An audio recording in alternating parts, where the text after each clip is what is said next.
हाँ जी, तो कैसे हो आप लोग? मैं आपका नीलेश भैया बहुत-बहुत स्वागत करता हूँ super fast classes YouTube channel पे।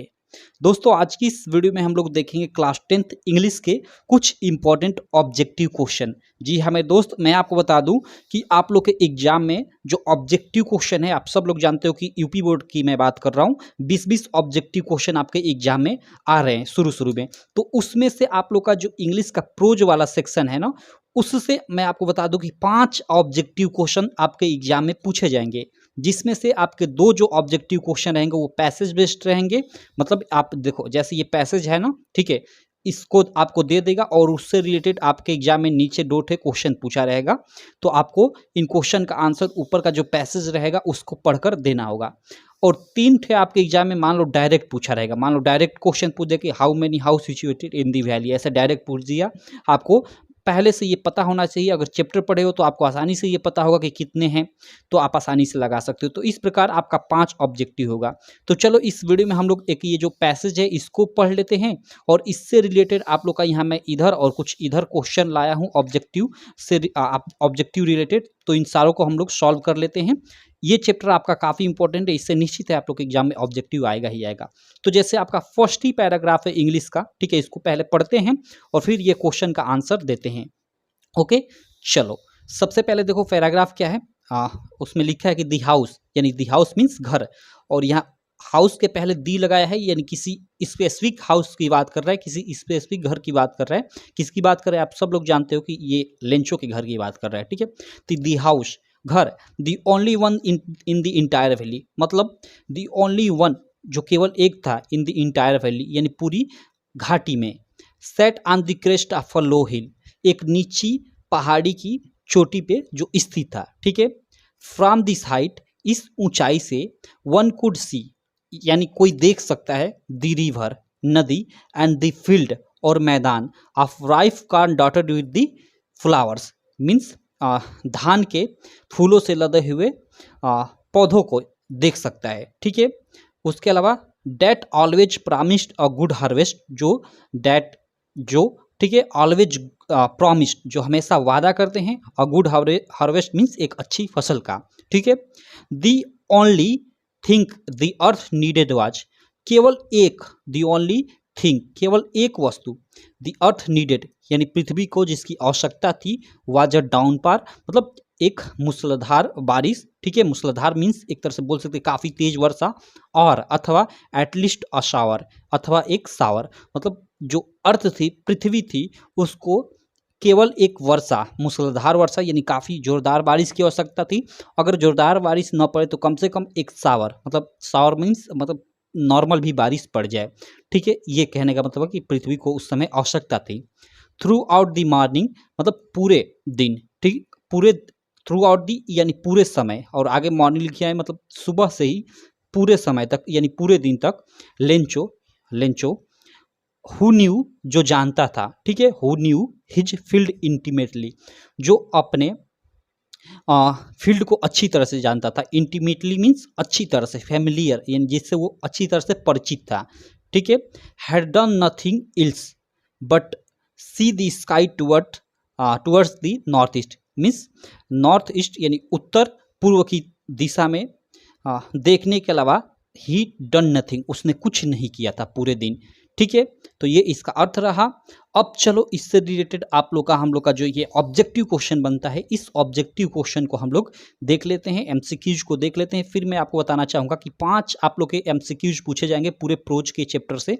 तो आप सारा चैप्टर अच्छे से पढ़ लेना, क्योंकि कहाँ से ऑब्जेक्टिव क्वेश्चन पूछा जाएगा ये तो कोई भरोसा नहीं है, ठीक है। तो चलो सबसे पहले यहाँ फर्स्ट क्वेश्चन है कि where was Lencho house situated. तो देखो अगर आप पैसेज पढ़े रहोगे पहले से, मतलब आप हिंदी एक्सप्लेनेशन पहले से अपने कोचिंग या स्कूल में पढ़े रहोगे, तो आप लोग के एग्जाम में ये पैसेज देगा तो आपको पैसेज पढ़ने की कोई ज़रूरत ही नहीं, क्योंकि आपने ऑलरेडी पढ़ रखा है। तो इसका आप आसानी से आंसर दे सकते हो। जैसे where was Lencho house situated, तो on the hill, in city, या crest of a low hill, या नॉन ऑफ दिच। तो crest of a low hill एक मतलब ऊंची पहाड़ी की एक नीची पहाड़ी के मतलब ऊपर स्थित था, ऐसे। तो क्रेस्ट ऑफ अ लो हिल, ऐसे ये आंसर इसका हो जाएगा, ठीक है।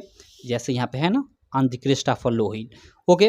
अगला है हम लोग का सेकंड इसमें क्वेश्चन कि how many house situated in the valley, मतलब वो जो घाटी थी किस घाटी की बात करी जा रही है, जहाँ लेंचो का हाउस था उस घाटी की बात की जा रही है। तो वहाँ पे हाउ मेनी यानी कितने houses situated in the valley, यानी वैली यानी घाटी में कितने घर स्थित थे। ऑप्शन है कि एटलीस्ट 100 यानी कम से कम 100 घर थे, या 2 यानी 2 थे, या 4 या 4 थे, या नॉन ऑफ दीज या इनमें से इन तीनों में से कोई नहीं, मतलब ऑप्शन इसमें नहीं दिया है। आप बता सकते हो। तो भाई हमने यहाँ ऊपर पढ़ा पैसेज में यहाँ पहले ही कि the house the only one the entire valley, मतलब घर जो पूरी घाटी में क्या था, अकेला था, मकान जो थी वो अकेली थी। तो यहाँ पे एटलीस्ट 100 तो नहीं था, 2 भी नहीं था, 4 भी नहीं था, केवल अकेला था। 1 होता तो उस पर आप मार देते, लेकिन यहाँ पे 1 है ही नहीं, तो यहाँ पे नॉन ऑफ दीज ऑप्शन के अनुसार सही हो जाएगा। क्लियर है।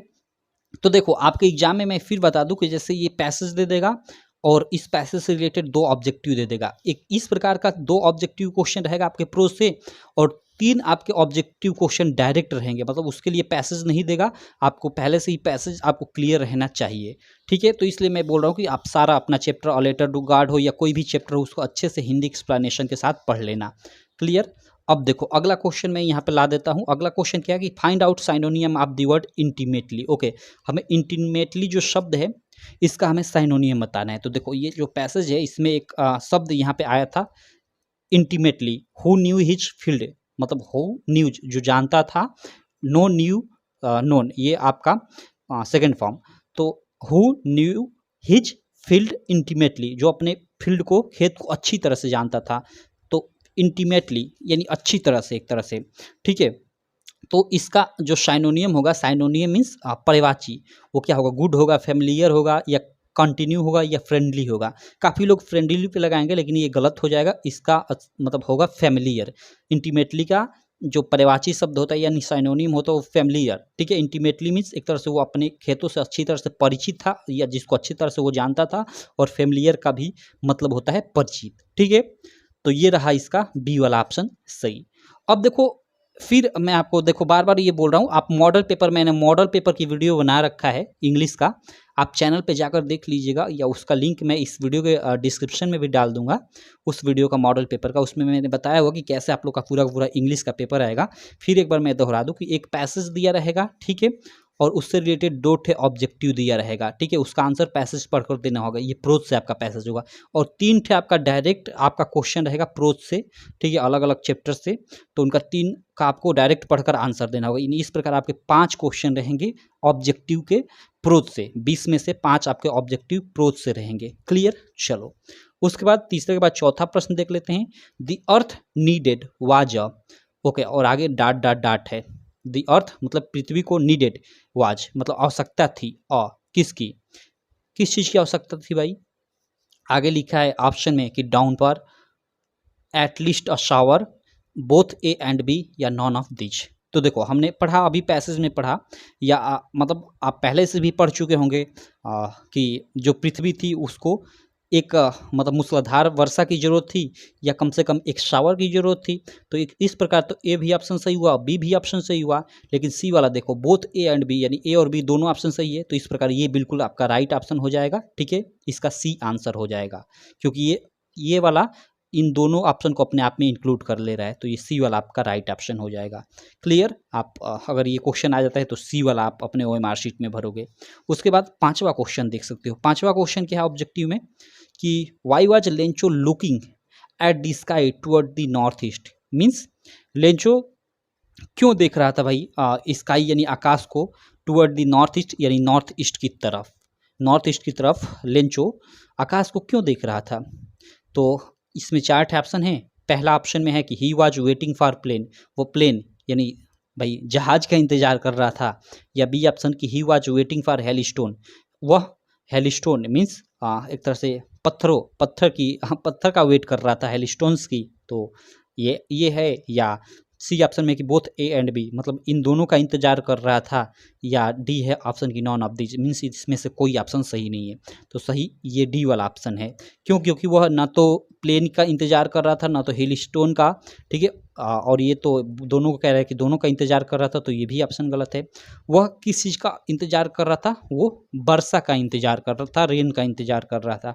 क्लियर है? तो इसमें से तीनों ऑप्शन में से तीनों गलत है, तो यहाँ नॉन ऑफ दीज ऑप्शन सही हो जाएगा कि इनमें से कोई ऑप्शन सही नहीं है, ठीक है। तो इस प्रकार ये रहा आपका 5 ऑब्जेक्टिव क्वेश्चन। केवल इस मैंने ये मान लो, ये पैराग्राफ से ही मान लो, ये पैराग्राफ था, इस पैराग्राफ से। तो आपके एग्जाम में मैं फिर दोहरा दूं कि कैसे क्वेश्चन पूछा जाएगा, बार बार दोहरा रहा हूं कि आपके माइंड में ये बैठ जाए। आपका एक पैसेज दिया रहेगा, जैसे ये पैसेज दे दिया, ठीक है, और इस पैसेज से रिलेटेड 2 ऑब्जेक्टिव क्वेश्चन आपका पूछा रहेगा, मीन्स उन ऑब्जेक्टिव क्वेश्चन का आंसर इस पैसेज में छिपा रहेगा, और 3 ठे डायरेक्ट रहेगा, मीन्स उसका इस पैसेज में मतलब आंसर नहीं होगा, उसको आपको डायरेक्ट आंसर देना होगा। तो देखो, अगर मैं आपको पैसेज भी नहीं बताता, ये पढ़ता भी नहीं, तो अगर आप पहले से पढ़ रखे हो तो इन आप सारे क्वेश्चन का आंसर दे सकते थे। तो इसलिए आप पहले से आप ये सारा का सारा आपके बुक में जितना भी दिया है, हर एक चैप्टर अच्छे से पढ़ लेना, उसका एक एक लाइन अच्छे से क्लियर कर लेना, जिससे आपको एग्जाम में दिक्कत ना हो। बाकी मैं सारा का सारा क्वेश्चन धीरे धीरे करा दूंगा, कोई दिक्कत नहीं होगी आपको। अभी इतना आप क्लियर कर लेना जितना मैं आपको बताया। आशा करता हूँ ये मेरी छोटी सी वीडियो आपको काफ़ी अच्छी लगी होगी। वीडियो अच्छी लगी तो यार चैनल को सब्सक्राइब कर देना, वीडियो को लाइक कर देना, और अपने सारे दोस्तों में इस वीडियो को शेयर कर देना। मैं मिलता हूँ आपसे नेक्स्ट वीडियो में, तब तक के लिए थैंक यू।